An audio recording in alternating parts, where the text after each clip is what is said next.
Une technique de photo dont vous n'avez certainement jamais entendu parler. Et je vous préviens, âme sensible, s'abstenir. Allez, on reprend ensemble depuis le début. On est au 19e siècle et va naître la photographie. Et la photographie, avec notamment le daguerreotype par Daguerre et Niepce, va bouleverser la société. C'était les peintres qui faisaient le monde et qui représentaient le monde avec leurs yeux et de façon plutôt subjective. Mais la photo, elle met en image une réalité telle qu'elle est. Les premières photos prennent énormément de temps à être faites. Il faudra parfois plus de 20 minutes pour arriver à faire un tirage, à cause du temps de pose nécessaire pour que l'image se marque. La photographie et être photographié est donc réservé à une petite partie de la société et de la bourgeoisie. Et surtout, elle est réservée à des événements très particuliers comme un mariage, un baptême, le départ de l'aîné à la guerre ou la rentrée à l'université. C'est un art technique et complexe, mais qui a très vite suscité un énorme engouement. Au fil des années, la technique se perfectionne et les temps de pose diminuent. On parvient maintenant à obtenir une image en moins d'1 minute. Les photographes ne sont plus forcément en studio, mais se déplacent à domicile. À partir de là, naît ce que l'on nommera la photo post-mortem. Il s'agit alors de prendre en photo les défunts pour les immortaliser. Comme je vous l'ai expliqué auparavant, la photo est quelque chose de très technique et qui nécessite un investissement financier. La photo post-mortem sera très souvent la seule photo que l'on prendra de la famille. Rappelons que nous sommes en 1840 et le taux de mortalité, notamment chez les jeunes enfants, est élevé. Il y a de nombreuses maladies auxquelles ils ne sont pas capables de faire face. Et on meurt où? À la maison, à domicile, entouré de ses proches. Nombre d'enfants, malheureusement, sont morts-nés ou ne survivent guère après 5 ans.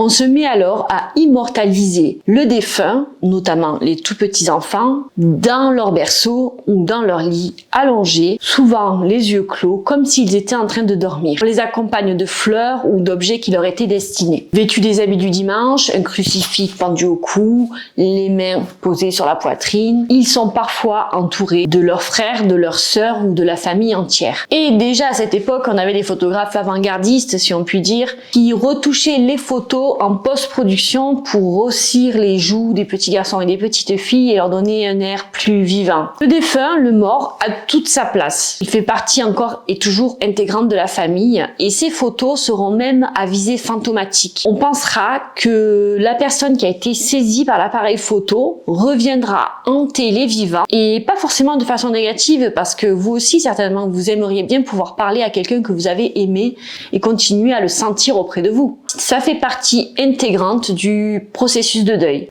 À l'époque, on ne voit pas la mort et les défunts de la même façon qu'aujourd'hui. Rappelons que les morgues étaient ouvertes et qu'on exposait dans des vitrines au grand public les personnes décédées que nous n'avions toujours pas identifiées. C'était clairement la sortie du dimanche, mais vraiment à ce point-là, il n'y avait aucune limite, un tabou autour de la mort. Et la photo va être la preuve d'un vivant qui ne sera plus. Maintenant, revenons sur le procédé en lui-même de la photo post-mortem et les techniques macabres utilisées pour réaliser ce type de cliché. Comme je vous l'ai dit auparavant, il y avait des photos très simples où on mettait le défunt dans son lit, entouré de sa famille ou seul, les yeux clos, comme s'il dormait. Notre technique consistait à rendre une attitude vivante au défunt. Il se tenait alors assis sur les genoux de sa mère ou complètement debout à côté des personnes vivantes. Et je vous mets au défi de retrouver sur ces photos laquelle de ces personnes est décédée.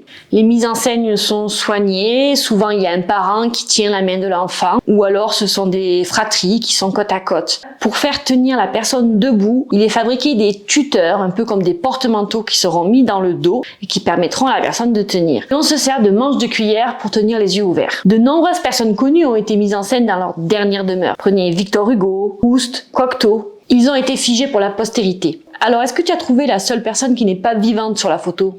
Petit indice, les temps de pause sont longs. Et qui dit temps de pause long veut dire ne pas bouger. Et ça, c'est encore d'actualité aujourd'hui. Sur les photos d'avant, des temps de pause qui allaient à plus d'1 minute, les personnes que vous voyez floues sur la photo ont forcément bougé, ne serait-ce qu'un tout petit peu. La seule qui est nette, malheureusement, n'est plus de ce monde. Autre indice, des pupilles noires, très noires. Certains photographes, quand même, étaient plutôt de mauvais goût et en retouche post-mortem aller un peu fort dans les retouches au niveau des yeux, pensant donner quelque chose de plus vivant.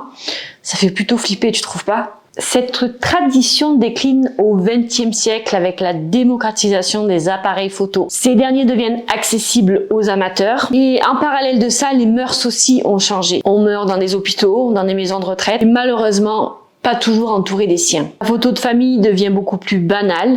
On préfère alors photographier des beaux moments de joie et plus festifs comme les 101 ans de Papy Daniel. Et aujourd'hui, prendre des morts en photo allongés dans leur cercueil suscite émotion et indignation. Pensez-y la prochaine fois que vous irez à un enterrement.